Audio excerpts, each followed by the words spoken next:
বিভিন্ন ধৰণৰ ফটো পাব, যিবোৰ বেকগ্ৰাউণ্ডো দি চাব। মই এটা চিলেক্ট কৰি দেখাইছোঁ যিকোনো সেইটোৱে আৰু। এইবিলাক এড আহি থাকে, কেঞ্চেল কৰি দিব।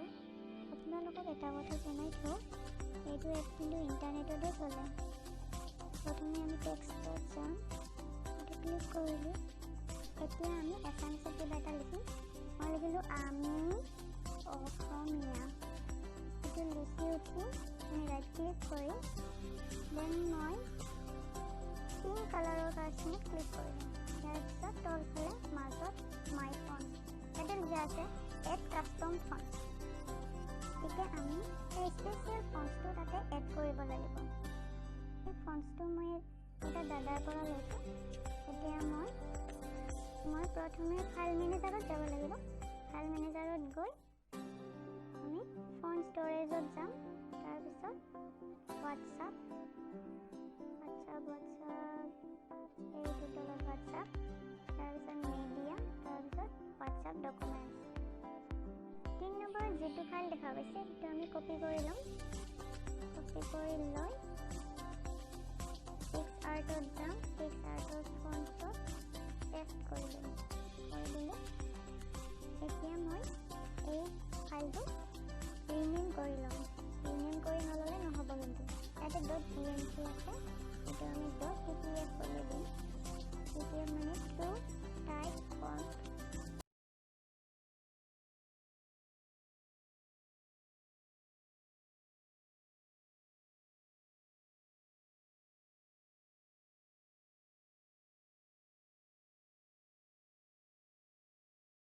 অপেন কৰি ল'লোঁ। ইয়াতে আমি এতিয়া টাইপ কৰিম। ইয়াতে টাইপ কৰা যোৱা নাই, গতিকে আমি এইটো ডিছকাৰ্ড কৰি নতুনকৈ লিখিম। টেক্সটত যাম প্ৰথমে। তাৰপিছত ইয়াতে লিখা আছে আমি অসমীয়া, এইটো ক্লিক কৰি দিলোঁ। এতিয়া মই পিংক কালাৰৰ কাৰ্চনত ক্লিক কৰিম। তাৰপিছত মাই ফণ্টছত যাম। চাওক ইয়াতে আহি গৈছে পাছলেট চিজিটি ইউনিকোড।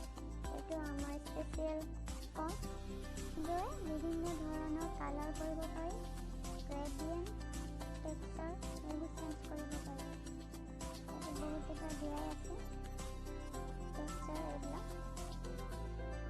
যদি ভাল নালাগে নিজাকৈ ভাল লগা ফটো ডাউনলোড কৰি ল'ব পাৰে আৰু তাৰপিছত দি দিব পাৰে। তেনেকৈ গামোচাৰ কিছুমানে দিছে, জাপিৰ কিছুমানে দিছে, তেনেকুৱা। ময়ো এটা এড কৰি দেখুৱাইছোঁ। প্লাছ চিনত গৈ আমি ফটোখন ক্লিক কৰিম, গামোচাৰ ফটোখন। চাওক গামোচাৰ নিচিনা হৈ গ'ল আমি অসমীয়া। ইচ্ছামতে আপোনালোকে কৰি ল'ব পাৰে। তাৰপিছত মই আপোনালোকক ষ্টিকাৰ লগাই দেখুৱাম। ষ্টিকাৰত ক্লিক কৰি দিব। চাৰ্চ অপশ্যনটোত আপোনালোকৰ যি মন যায় চাৰ্চ কৰিব পাৰে। মই বাটাৰফ্লাই চাৰ্চ কৰিলোঁ। সেয়া চাওক ধুনীয়া ধুনীয়া বাটাৰফ্লাই। ইয়াৰে এটা চিলেক্ট কৰি দেখুৱাইছোঁ।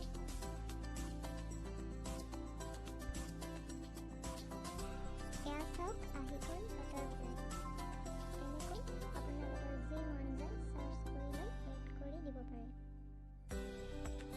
ইয়াতে বহুত ধৰণৰ এডিট অপশ্যন আছে, এইবোৰ আপোনালোকে চাই ল'ব।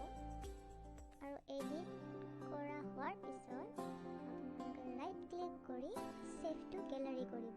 তেতিয়া ফটোখন গেলাৰীত ছেভ হ'ব।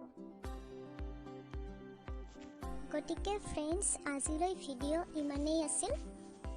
যদি ভাল লাগিছে ভিডিঅ'টি তেনেহ'লে লাইক এণ্ড শ্বেয়াৰ কৰি দিব। মই ফণ্টছৰ ফাইলটো ডেছক্ৰিপশ্যনত দি দিম, আপোনালোকে কপি কৰি ল'ব। Bye bye.